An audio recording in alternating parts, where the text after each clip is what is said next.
Hey everybody, this is Perch. I get asked this question a lot, and the question is, how many comics make up a run? All right. So, if you're a collector, probably if you're listening to this channel, you're all familiar with run. You know these terms. But to people who are newer, what does a run mean? And I'd like you to ask yourself that question before I throw out my answer. What do you think makes up a run in comics? Typically, a run is described as a string of comics by the same creative team, definitely the same writer, usually the same artist, but not always. Ideally, the same artist, but basically a sequence of comics by the same writer that make up a story arc or arcs that tell a story that a writer might have. So, I mean, there's tons of examples of this, but let's take Ed Brubaker on Captain America. So, Ed Brubaker had a run, it was several years long. Jason Aaron had a run on Thor that was several years long. Now, a run, in the pre 2010s would be the same comic. Post 2010s, it might be a run of comics that include some relaunches and some other stuff. So Jason Aaron, for example, when he did Thor, he did Thor, he did Jane Foster Thor. There's like 3 or maybe 4 relaunches in that run. Kelly Sue DeConnick had a couple with Captain Marvel. There's lots of examples of runs of comics, and if you're a purist, you say no, same comic, no relaunches, like Mark Grunwald, Captain America, that's a run. Ed Brubaker, Captain America, that's a run. But, we're not living in those times. So in today's times, it is, a writer on a character, potentially with some relaunches, doing stuff. That's what a run is. So I've stalled enough. You probably have an answer in your head. Hopefully you do. The question was, how many comics qualify for a run? So I'll throw this out there. To be a true run of comics, I'm going to go with 3 years, 36 comics minimum to be a run. Now, that is almost, ambitious to the point of lunacy, in the sense that, if you're Marvel or DC, they consider a run, and I'm not making this up, this is literally from the editorial desk at Marvel, a run equals, are you ready for this? Embrace yourself. More than 4 issues. 4 issues equals a run. Now, in fairness, I mean, you can call it whatever you want. It's an arbitrary number. It's an arbitrary term. Do whatever you want. It could be 2 issues. It could be 4 issues. It could be 12 issues. It could be anything, right? It's a completely you make it up kind of number.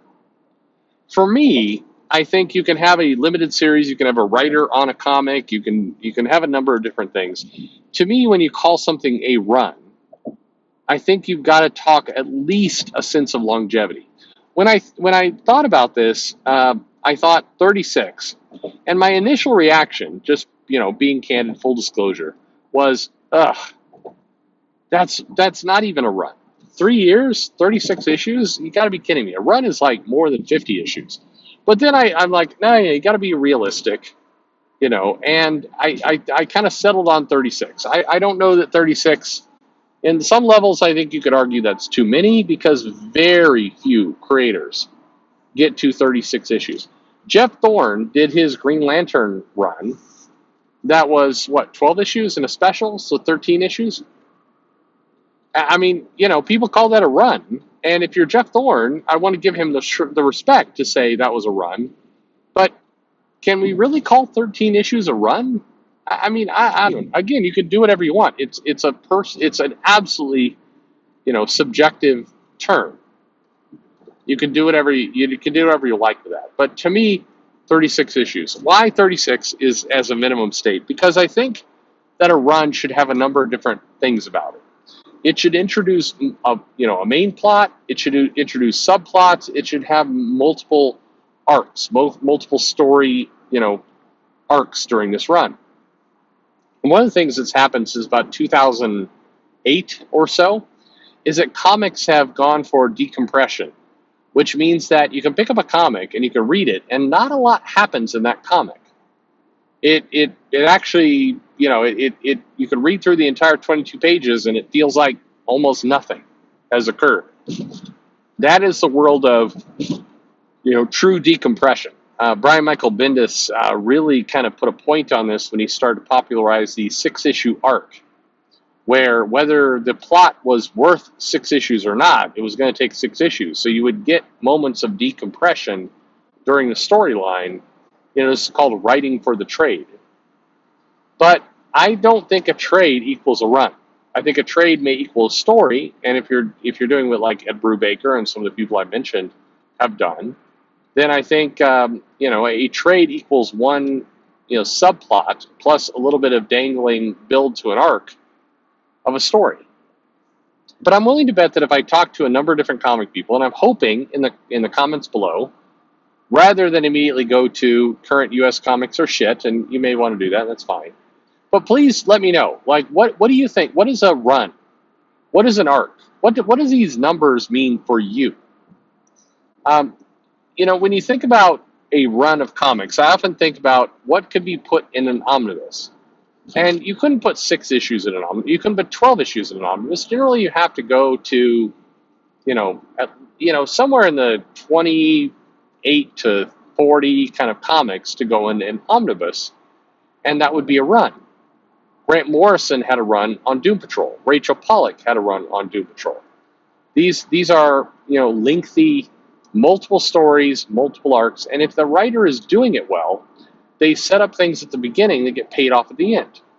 So I know you can feel however you want. And there's a great retrospective by yours truly and Joe around New X-Men. Actually, you know what? I take it back. It's got very good friend of the channel, awesome comic creator Larry King on that as well.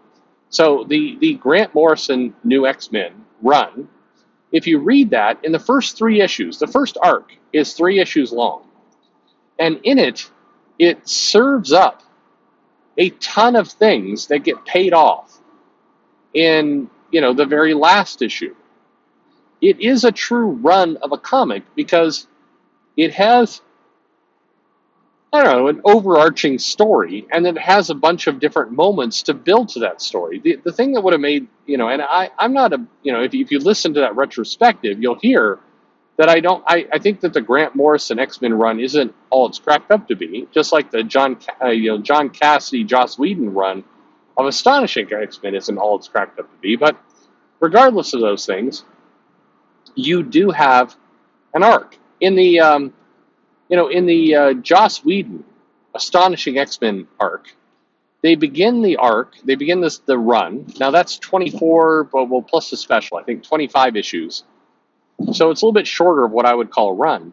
But still, it's set up and structural to make, in a classic kind of arc foundation. At the beginning, Kitty Pryde comes in.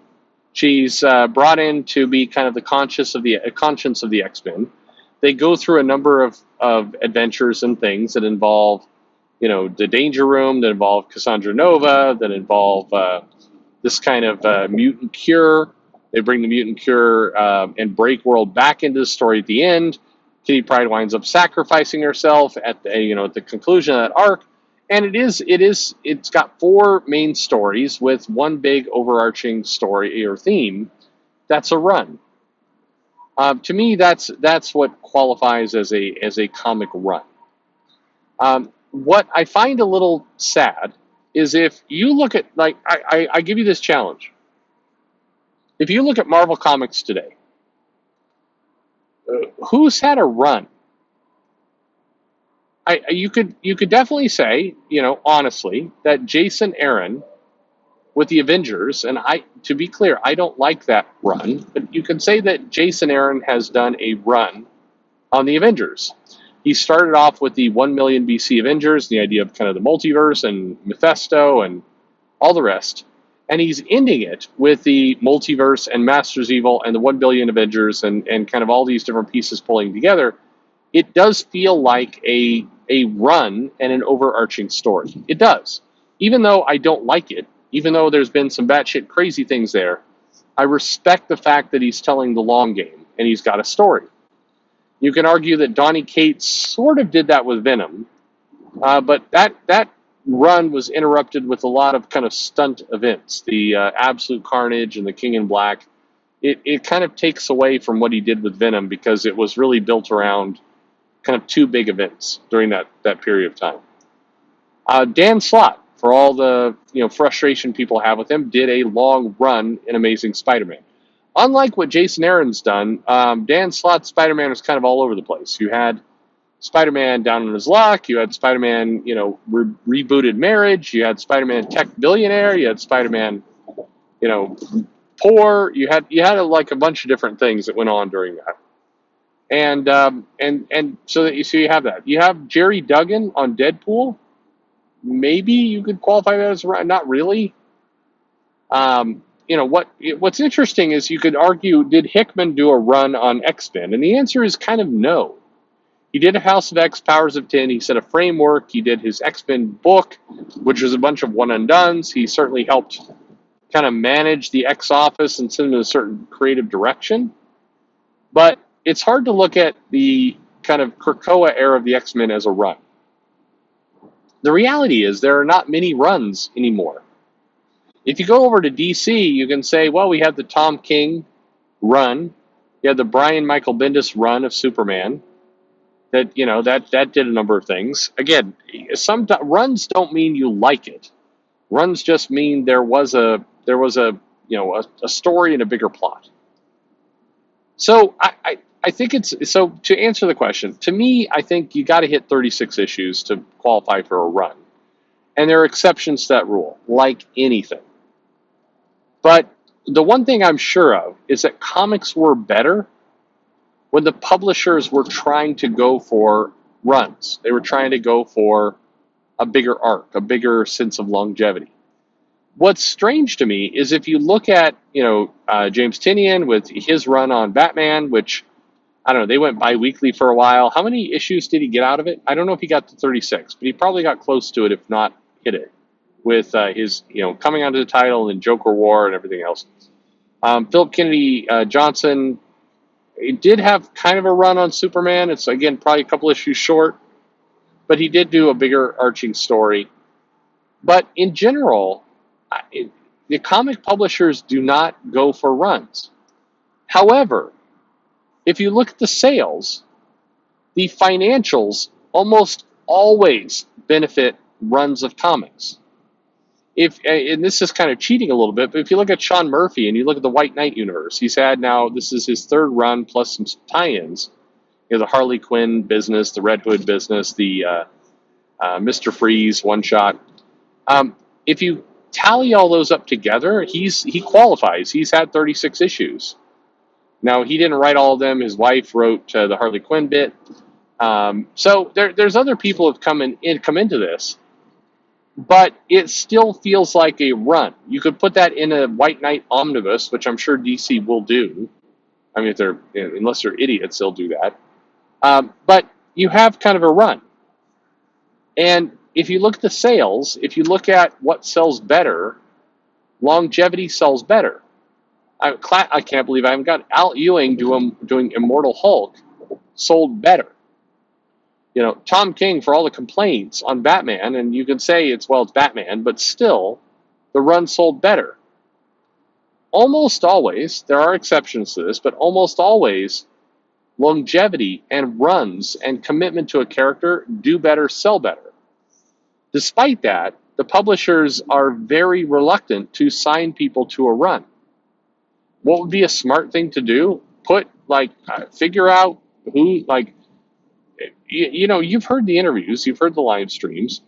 Whether you like him or not, Jeff Thorne had a plan for Green Lantern. It would probably be a good idea, if I was VC, to say, hey, Jeff, we're going to give you 36 issues and we're going to leave you alone. In return, I don't want you to do stunt writing. I want you to really dig in and do cosmic stories.